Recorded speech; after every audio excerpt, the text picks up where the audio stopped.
And for how long now have you not seen your brother? It's been 12 years. 12 years. It's 12 years by November. What happened to Chijioke? Chijioke was arrested by the police in Anambra State, and when we got the call that they were, because it wasn't just him, they had gone for a child dedication ceremony. And so when we got the call that he was arrested, my mom went to the station at Ajali police station in Anambra State to effect his bail. When she got there, they told her that she can't effect bail because she was a woman, and so it was she just can't pay for his bail or get him released. So she had to call my uncle because my dad was already angry that Chijioke slept out that night. So how old was he 12 years ago? 20 years. He was 20 years old at the time. Yes. So he was arrested by the police and he was detained by the police. Yes.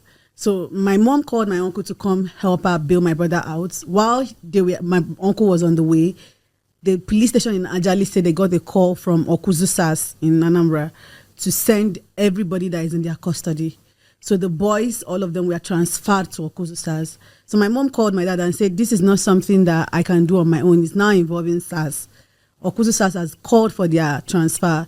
So my dad rushed to the station, to the Awkuzu SARS. What day of the week was this? This was on a Friday. On a Friday. Yes. So what day did they transfer them? It was on Friday that they were transferred. They transferred on the same day? They were arrested on Thursday and then transferred on a Friday. So he slept over on Thursday, the night on to Friday, yes. And they were transferred to SARS. Yes. He was detained in a normal police cell, yes, but transferred to SARS custody. Yes. So when still in Oka? No. Ajali is a town in Anambra, and Awkuzu is another town in Anambra. How long? What's the distance between these two towns? It's quite a distance, maybe like an hour. Okay. So they were transferred. So my dad, from Oka to Awkuzu is quite close. So my dad just went to Awkuzu to meet with them to know what is happening. My mom drove there to meet him.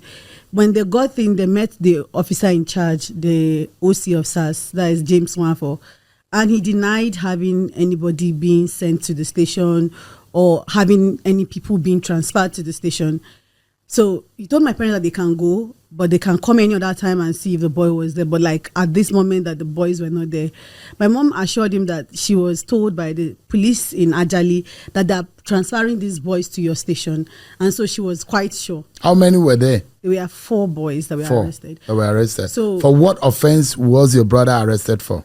So the Ajali police station told my mom that they were arrested for making noise. They had been playing loud music in a compound where they were doing the child dedication. So somebody had reported the noise of the young boys and they were arrested. That was the answer we got from Ajali police station. Then they were sent to Awkuzu, which was a shock to everybody. Like, why are they moving them? But it was a normal thing to do in Anambra State as at then. I would want you to know. Between the time of 2010 to 2014 in Anambra State, it's normal for anybody to be taken to Awkuzu SARS for any reason. But it's also very important to know that when your loved one is at Awkuzu SARS, you can't sleep. Because the chances of the person returning alive is quite low, very, very low. Awkuzu SARS was known for killing young people in Anambra State. And this is something that is easily verifiable. When the panel of inquiry was set up in Anambra State after the NSAS was violently shut down, they had over 100 cases at the panel, all of them pointing at what happened between 2010 and 2014 in Anambra State, all pointing at James Wanfo, who was the officer in charge in Awkuzu SARS, all of them pointing at people losing their loved ones, never being charged to court for any reason. These people never had an opportunity to defend themselves of any crime, just arrested by Awkuzu SARS and killed. So my parents went there when they were told that the boy was This was a Saturday? Yeah. No, this was on a Friday. Oh, see, that Friday? That Friday. Great. So my parents went there and they told that the boy was not transferred. As they were leaving the station, my mom saw the boys being led in. And so she raised the alarm and said, this is the boy I'm looking for. This is actually the boy we are looking for. This is him. So they saw him? Yeah, they saw him and they were in cuffs. So my mom started shouting at him, Chijioke, what did you do? Why are you here? And James Wanfo came out of his station and said that they should throw them out. Like they should throw my parents out. Who is this James Wanfo? He was the officer in charge then. In Awkuzu SARS? Yes. He has now retired. So when my parents were thrown out, they came home and everybody was like, you can't sleep. You have to go back. Because if you waste any time, this boy might die. Right? So they went back on Saturday. They were not even allowed into the station. The police collected money from them and said, we are going to feed the boy. How much was it? A couple of thousands. They were always taking money from them to feed the boy. I was a teenager then. I was not even involved in all of this because they were. So Chijioke was your older brother? Yes, he's my elder brother. So they so were shooting. You probably immediate brother? Yes, he was my immediate elder brother. So they were shooting all of us from it, right? Trying to be adults about this. So they went on Saturday. They were not allowed in. My mom cooked on Sunday, took it to the station, gave them. And then on Monday, my parents went back and they said they want to see the OC. Since you're not allowing us to see the boy, at least let's see the OC and know the next course of action. And then they got in, they met with James Mwapa and tells him, please, sir, we've been trying to see this boy since he was brought here, but we've not been able to. So we want to know what is the next course of action. My parents are willing to pay money if that was what was necessary, right? This man looked my parents dead in the eye and told them, I have killed your son. No, he said, if it's those boys that you came to see, I've killed them and there's nothing we can do about it. You are too late. This is literally less than 72 hours of them being sent to Awkuzu SARS.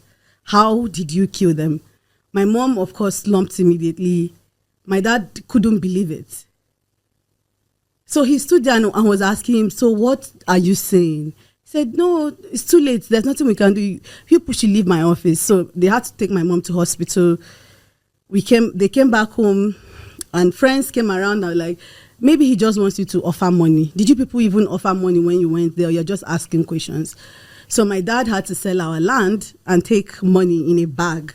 And that was the first time I'm seeing millions of naira in my life. It was packed in a bag, 3 million, and went to meet him and say, please, man to man, I'm begging you, this money, take it and just give me my son. This was like a couple of weeks after, right? So we sold this land urgently.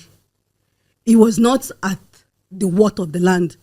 And this man said, this money is too small. It's too small, but even if it was enough, I said that the boy is dead and there's nothing we can do about it, and stop disturbing me, right? And so my dad came back a broken man and we started going through human rights organizations, lawyers. Lawyers will take money from you and say they are going to take the case to court, and then they get threatened and they say they can't take the case to court anymore. They are scared of this man. He was a terror. So this continued until my parents were like, okay, so let's leave everything to God. In 2013, January 2013, we got information that there were dead bodies in the Awkuzu River in Anambra State, that there were dead bodies were dumped by the police.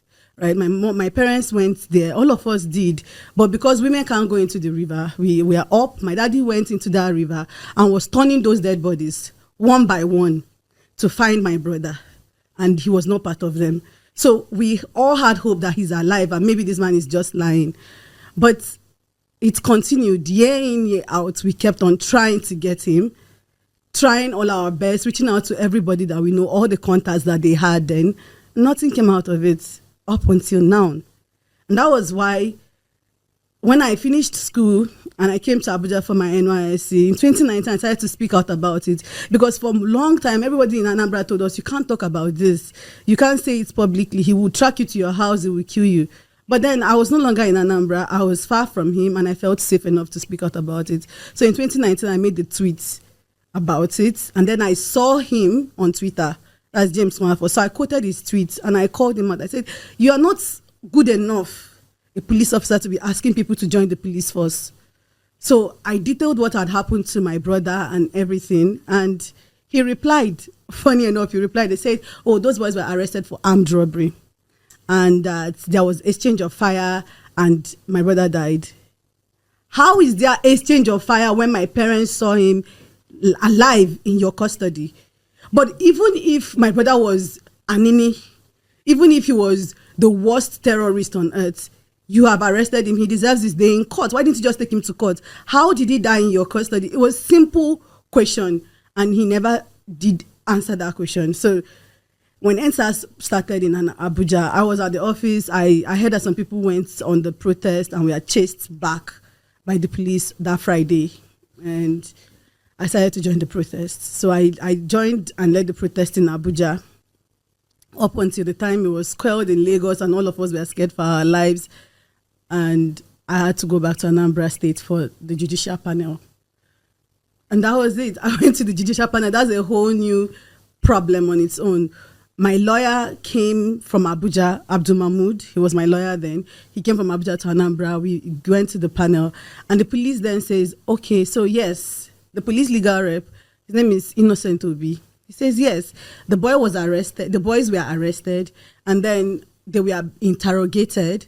And they confessed to being armed robbers. And in January 2013, which is a different story from what James Manford says, right? In January 2013, they took them to their hideouts. And when they got to their hideouts, their colleagues opened fire on the police, and my brother was shot. And he was taken to Nnamdi Azikiwe University Teaching Hospital, Newi, and he died there. So my lawyer asked for the doctor to come and confirm if this is true. The doctor did not come. Okay, so if the boy is dead, where is the body? The least you can do is to release the body to the family.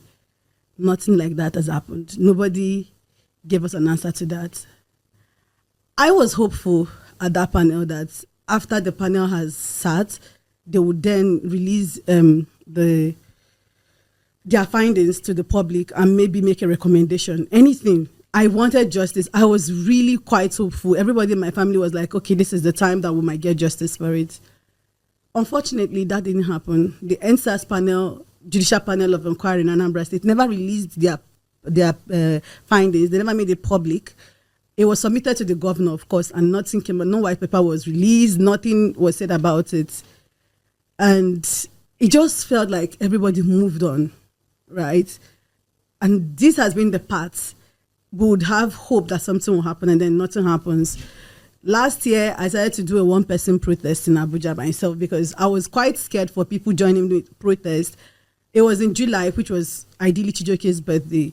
I was scared of doing the protest with people because a new government was just inaugurated. I don't know how they would react to a full-blown protest. I did a 10-day one-person protest in Abuja. And it led to my rep, Obi Orobu, taking my petition, finally, like paying attention to me, of course, and taking my petition to the Public Petition Committee of the House of Representatives. In December last year, I was called to the committee. I went. The police did not come the first day. They came the second time of the hearing. They said that they did not have enough information. Bear in mind that between 2019, when I took over advocacy for my brother, to 2024, I've sent over 20 petitions. I got to a point where like I was a lawyer writing petitions every other day. The police acknowledged receiving my petition via email. I sent them an email. On Twitter, the PRO acknowledged seeing my petition. They accepted that they saw it, but then at the panel, they said they didn't see my petition at all. They never got it even from the panel because I submitted at the panel too. So they were issued a new one. The next time the hearing came on, they also said that they don't have enough information to give any answer to my case. And so the panel mandated them to send the IG because this case has been on for so long. They want the IG to come and give an answer to this issue. And that was how the police stopped coming to the panel. I went, the last hearing was in April. The panel told me that they would get back to me on a new date. They have not given me a new date. The police never came to the panel. They never gave answers to this issue. And the body of Chijioke has not been found at all up till today. How much did you miss Chijioke? Sharon, like, I am literally controlling myself to not cry. I love my brother to death. And that was why when everybody has moved on, I keep on pushing for it. That's why I did the protest, the one-person protest. It wasn't because it was fun. It wasn't easy, Sharon. I was under the sun and rain. It was in July. And you know Abuja's sun and rain and how it comes. I was under that sun with my placard. And people were passing me in front of National Assembly, looking at me with pity eyes, and yet I still have not gotten justice. That's how far I can go for him. That's how much I love him.